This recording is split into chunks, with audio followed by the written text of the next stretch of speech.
The story of South Sudan begins long ago, in the vast wetlands of the Sud and along the fertile banks of the White Nile. This land is the cradle of the Nilotic peoples, a group of communities deeply connected to the river and the cattle that sustain them. For thousands of years, groups like the Dinka, Nuer, and Shilluk have made this region their home.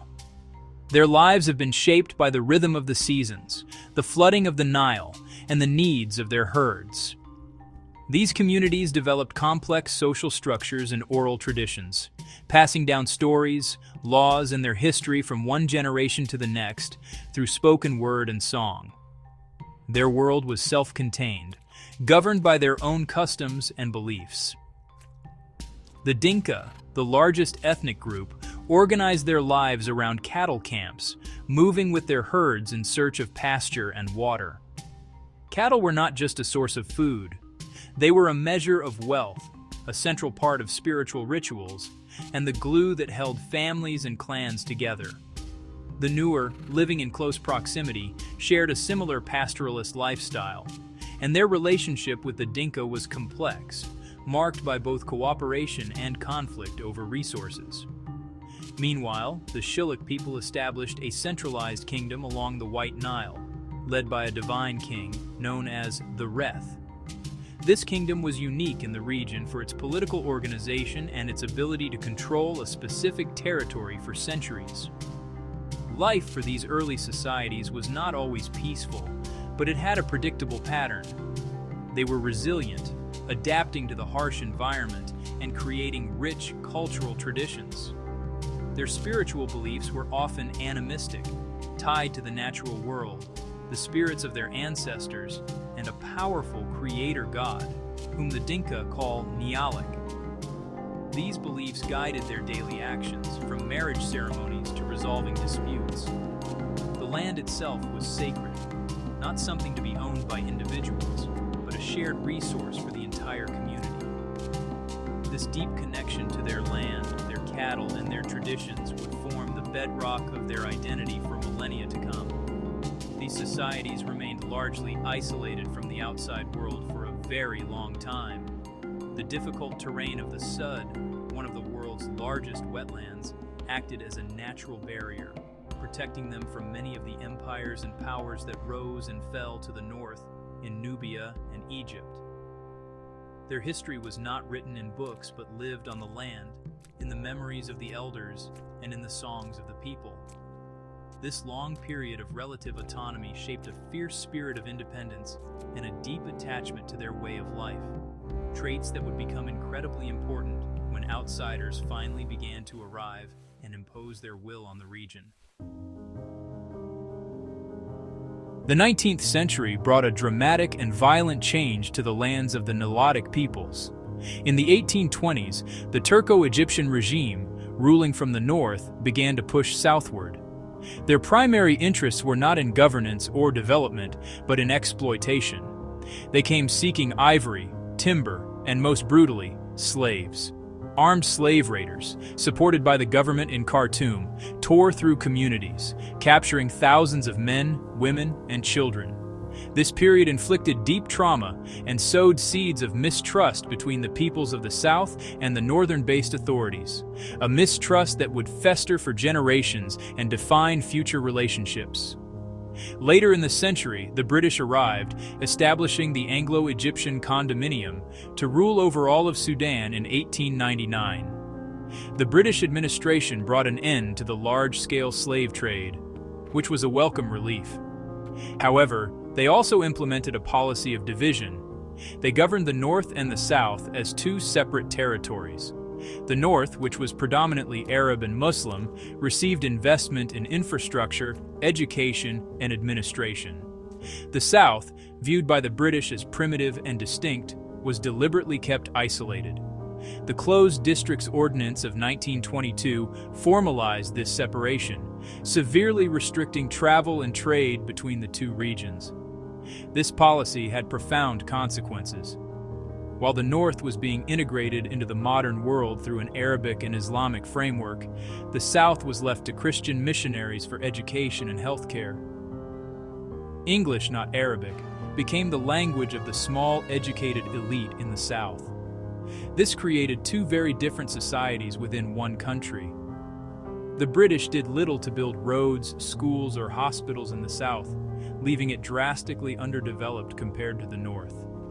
The South was essentially frozen in time, its traditional structures left intact, but with no pathway to modern political or economic power within the larger Sudanese state. When the time for Sudan's independence approached in the mid-20th century, the British abruptly reversed their policy. They decided that the South would be integrated with the North into a single, unified country. The Southern peoples were given almost no say in this decision. They feared domination by the more developed and politically powerful North, whose leaders they saw as culturally and historically distinct. The promises made by Northern politicians for a federal system that would respect Southern autonomy were quickly broken. This betrayal set the stage for one of Africa's longest and most devastating conflicts, as the South's quest for self-determination began. The independence of Sudan on January 1, 1956, was not a moment of celebration for the people of the South. It felt more like a change of masters, from the British to the Arabs of Khartoum. The tensions that had been building for years finally erupted even before independence was officially declared. In 1955, a group of Southern soldiers in the town of Torit mutinied against their Northern officers. They feared being disarmed and transferred to the North, leaving their communities unprotected. This event, known as the Torit Mutiny, is widely considered the start of the First Sudanese Civil War. The rebellion was brutally suppressed, but it ignited a widespread resistance movement across the South. The war that followed was a guerrilla conflict, fought by a poorly equipped but determined Southern rebel army known as the Anyanya. They fought against the Sudanese armed forces, which were backed by the central government in Khartoum. The government's goal was to crush the rebellion and impose a unified Arab-Islamic identity on the entire country. Successive governments in Khartoum pursued policies of Arabization and Islamization, further alienating the southern population, who were predominantly Christian or followed traditional African religions. The war was characterized by violence against civilians, displacement, and the destruction of villages, creating a humanitarian crisis. For 17 long years, the conflict raged across the southern countryside. The Anyanya fighters, operating from the bush and receiving some support from neighboring countries, managed to control large rural areas. However, they were unable to capture major towns or defeat the government army outright. The war prevented any form of development in the South, destroying the few schools and clinics that existed. Generations of children grew up knowing only violence and instability. The central government, for its part, was drained of resources and unable to achieve a military victory, leading to a prolonged and bloody stalemate that seemed to have no end in sight. Finally, in 1972, a breakthrough occurred. The Addis Ababa Agreement was signed, bringing the war to an end. The agreement was a landmark achievement, granting the South a significant degree of autonomy. It established the Southern Sudan Autonomous Region, with its own government and assembly in Juba. For the first time, the South had a measure of self-rule. A period of peace followed, and many Southern refugees returned home. It seemed as though a lasting solution had been found. However, the underlying issues of resource sharing, political power, and cultural identity had not been fully resolved, and the peace would prove to be tragically temporary. The fragile peace established by the Addis Ababa Agreement lasted for just over a decade. In 1983, the president of Sudan, Ghaffar Nimeri, made a series of decisions that shattered the agreement and plunged the country back into war. He unilaterally redrew the boundaries of the autonomous southern region to place newly discovered oil fields under the control of the North. Then, in a move that was seen as a profound betrayal, he imposed Islamic Sharia law across the entire country, including the non-Muslim South. These actions destroyed the foundation of trust and ignited a new, even more devastating conflict: the Second Sudanese Civil War. The rebellion was led by the Sudan People's Liberation Army under the charismatic leadership of Dr. John Garang. Unlike the Anyanya, which had fought for separation, Garang's vision was for a new Sudan. He argued for a united, secular, and democratic country where all cultures and religions would be treated equally. The SPLA was a more organized and powerful force than its predecessor, and it quickly gained control over vast swaths of the southern countryside. The war was fought with brutal intensity, not just between the SPLA and the government army, but also among different factions within the southern resistance itself, which led to terrible internal fighting. The Second Sudanese Civil War was one of the longest and deadliest conflicts of the 20th century. It lasted for 22 years and resulted in the deaths of an estimated 2 million people, mostly from starvation and disease caused by the conflict. Another 4 million people were forced to flee their homes, becoming refugees in neighboring countries or internally displaced within Sudan. The government in Khartoum, now led by an Islamist regime after a 1989 coup, used scorched earth tactics, including aerial bombing of civilian villages, to fight the rebels. It also armed and supported various tribal militias to fight against the SPLA, turning southern communities against each other in a cruel strategy of divide and rule. The human cost of the war was immense. An entire generation of Southerners, often called the Lost Boys of Sudan, grew up in refugee camps without their parents, having walked thousands of miles to escape the violence. The infrastructure of the South was completely obliterated. The constant fighting prevented farming, leading to widespread famine that was used as a weapon of war by all sides. The immense suffering and the sheer scale of the humanitarian disaster finally captured the attention of the international community, which began to put immense pressure on both the government and the SPLA to stop the fighting and find a peaceful solution to the conflict. After decades of brutal conflict, the long and difficult journey toward peace finally gained momentum in the early 2000s. Intense international pressure, particularly from the United States, Norway, and the United Kingdom, brought the warring parties to the negotiating table in Kenya. The peace talks were complex and fraught with challenges, stretching on for years. The key figures were Dr. John Garang, leader of the SPLA, and Ali Osman Taha, the vice president of Sudan. They had to navigate deep-seated mistrust and find common ground on incredibly contentious issues like sharing oil revenue, the status of disputed territories, and the structure of the state. The breakthrough came in 2005 with the signing of the Comprehensive Peace Agreement, or CPA. This historic accord officially ended the Second Sudanese Civil War. The CPA was a detailed and ambitious plan for peace. It established an interim period of 6 years during which the South would have its own autonomous government. The agreement also stipulated that national power and wealth, particularly from the crucial oil reserves located mostly in the South, would be shared between the North and the South. Most importantly, the CPA granted the people of southern Sudan the right to a referendum on independence to be held at the end of the 6-year interim period. Tragically, just weeks after the CPA was signed and he was sworn in as Sudan's first vice president, John Garang was killed in a helicopter crash. His death was a devastating blow, plunging the South into mourning and uncertainty. However, the vision for peace did not die with him.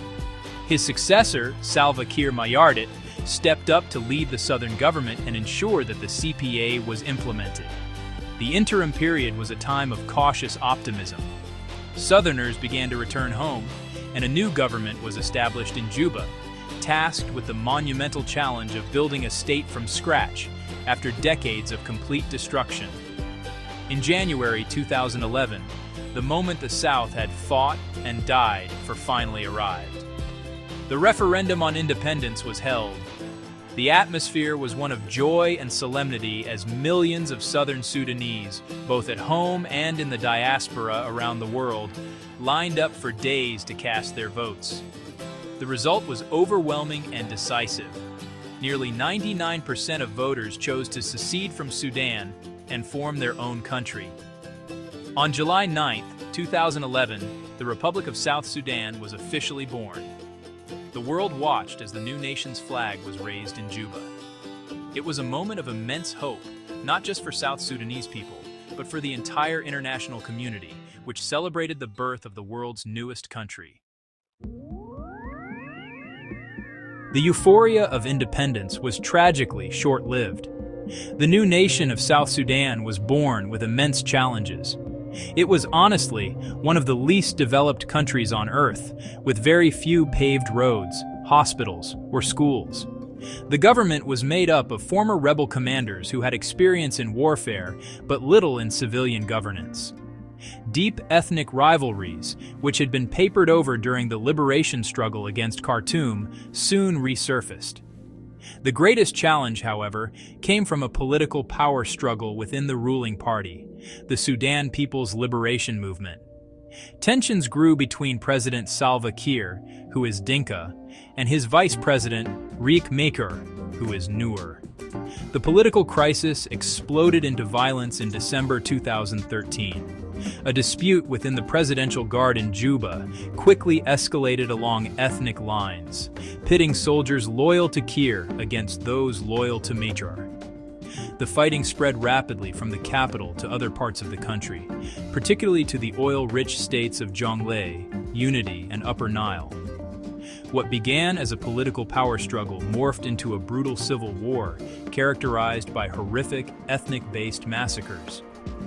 Civilians were targeted simply because of their ethnicity, and the violence unleashed a new cycle of revenge killings that tore the fabric of the young nation apart. The South Sudanese Civil War created one of the worst humanitarian crises in the world. An estimated 400,000 people were killed in the conflict. Millions more were forced to flee their homes to escape the fighting, with many seeking refuge in squalid, overcrowded United Nations protection of civilians sites, or fleeing across the border into Uganda, Sudan, and Ethiopia.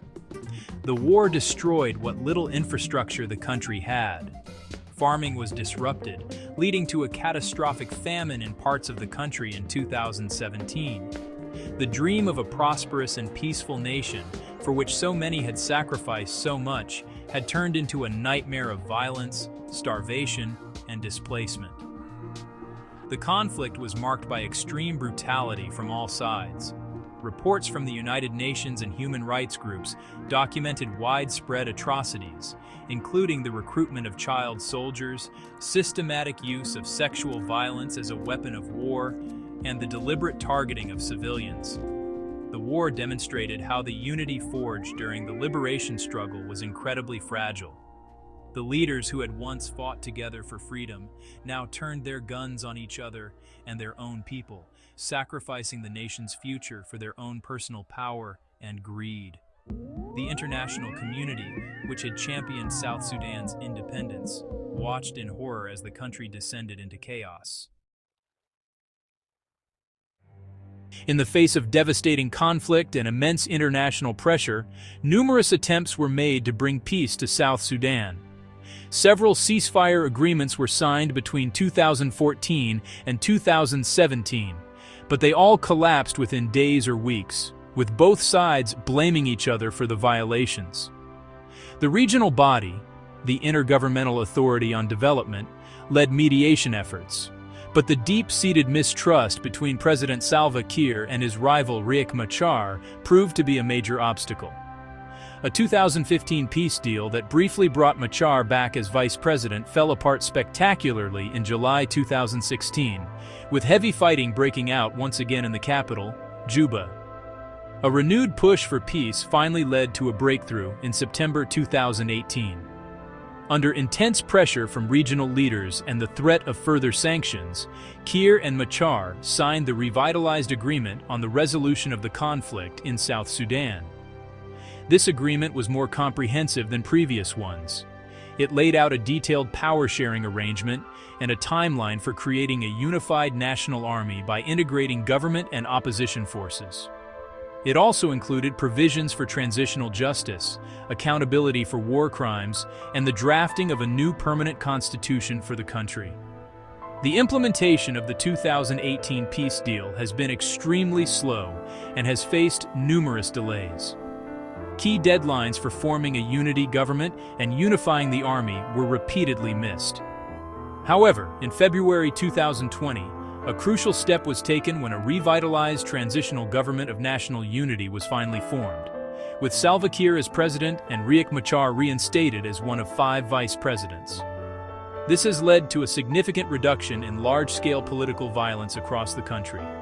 The main ceasefire has largely held, allowing some displaced people to cautiously return to their homes and begin rebuilding their lives. Despite this progress, the situation in South Sudan remains incredibly fragile as of today, April 7, 2026. While the national-level conflict has subsided, localized violence between different ethnic communities over resources like cattle and land continues to flare up, killing hundreds and displacing thousands. The process of creating a single, unified national army is still incomplete, and the country remains awash with weapons. Key parts of the peace agreement, including economic reforms and the establishment of a Commission for Truth and Reconciliation, have yet to be fully implemented. The country stands at a critical juncture, with a fragile peace that could either pave the way for lasting stability or shatter once again. South Sudan's economy is a story of a great paradox. The nation is blessed with immense natural resource wealth, most notably vast reserves of oil. When South Sudan became independent in 2011, it took with it about 75% of the former Sudan's total oil production. This oil wealth provides over 95% of the government's revenue and was expected to fund the development of the new nation, building the schools, hospitals, and roads it so desperately needed. The potential was enormous. The country also has fertile agricultural land, valuable minerals like gold, and the mighty White Nile River, offering opportunities for fishing and hydroelectric power. However, this great potential has been squandered. The country's over-reliance on oil has made its economy extremely vulnerable to fluctuations in global oil prices. A more significant problem is that South Sudan is a landlocked country, and the only pipelines to export its oil run through its northern neighbor, Sudan. This has given Khartoum significant leverage. Disputes over transit fees led South Sudan to shut down its entire oil production in 2012, a decision that crippled the economy. The civil war that began in 2013 caused further damage, as fighting in the oil-producing regions forced many fields to close, slashing production and government income. Widespread corruption and mismanagement have also prevented the oil wealth from benefiting the ordinary people of South Sudan. Billions of dollars in oil revenue have reportedly been siphoned off by a small political and military elite, leaving very little for public services. As a result, despite its oil riches, South Sudan remains one of the poorest and least developed countries in the world. The majority of the population lives in extreme poverty, relying on subsistence farming or humanitarian aid to survive. Basic services are almost non-existent in many parts of the country, and literacy and life expectancy rates are among the lowest globally. Looking forward, rebuilding and diversifying the economy is one of the most critical challenges for achieving lasting peace. This means moving beyond oil and investing in agriculture, which has the potential to provide food security and livelihoods for millions. It also means creating a transparent and accountable system for managing the country's natural resource wealth to ensure it is used for the benefit of all citizens, not just a privileged few. Attracting foreign investment to help build infrastructure will be crucial, but this will only happen if there is sustained peace and political stability. The economic future of South Sudan is tied directly to its political future. Beyond the headlines of war and poverty lies the true heart of South Sudan, its incredibly rich and diverse culture. The nation is a vibrant tapestry woven from the traditions of more than 60 different ethnic groups. Each group has its own unique language, music, dance, and customs, creating a mosaic of cultural expression. From the intricate beadwork of the Dinka and the facial scarification of the Nuer to the traditional monarchy of the Shilluk and the agricultural festivals of the Zandi, this diversity is the nation's greatest strength. Traditional music, often centered on drumming and call-and-response singing, is a vital part of community life, used in celebrations, ceremonies, and storytelling. The resilience of the South Sudanese people is extraordinary. For decades, they have endured unimaginable hardship, brutal wars, displacement, famine, and loss.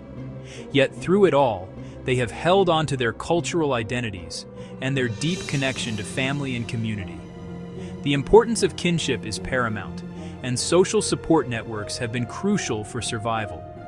Oral tradition remains powerful, with elders passing on history, wisdom, and cultural values to the younger generations. This spirit of endurance, this ability to find joy and maintain hope in the face of overwhelming adversity, is a testament to the strength of the human spirit. The journey of South Sudan has been an epic of struggle and survival. From the ancient pastoralist societies along the Nile to the painful legacy of colonial division, from the long and bloody wars for freedom to the devastating conflicts that followed independence, the path has been incredibly difficult. The dream of 2011, a peaceful, prosperous, and united nation, has been deferred by political failure and violence. The challenges that remain today are immense: building a unified national identity, disarming the population, delivering basic services, tackling corruption, and healing the deep wounds of ethnic conflict. Yet despite this painful history, there is still hope for a better future. This hope lies in the nation's young population, who are hungry for peace and education. It lies in the women who are tirelessly working at the grassroots level to promote reconciliation and rebuild their communities. It lies in the vibrant culture that provides a source of pride and unity. And most of all, it lies in the resilient spirit of the South Sudanese people themselves. The road ahead will be long and difficult, but if the nation's leaders can finally choose peace over power and put the welfare of their people first, the dream of South Sudan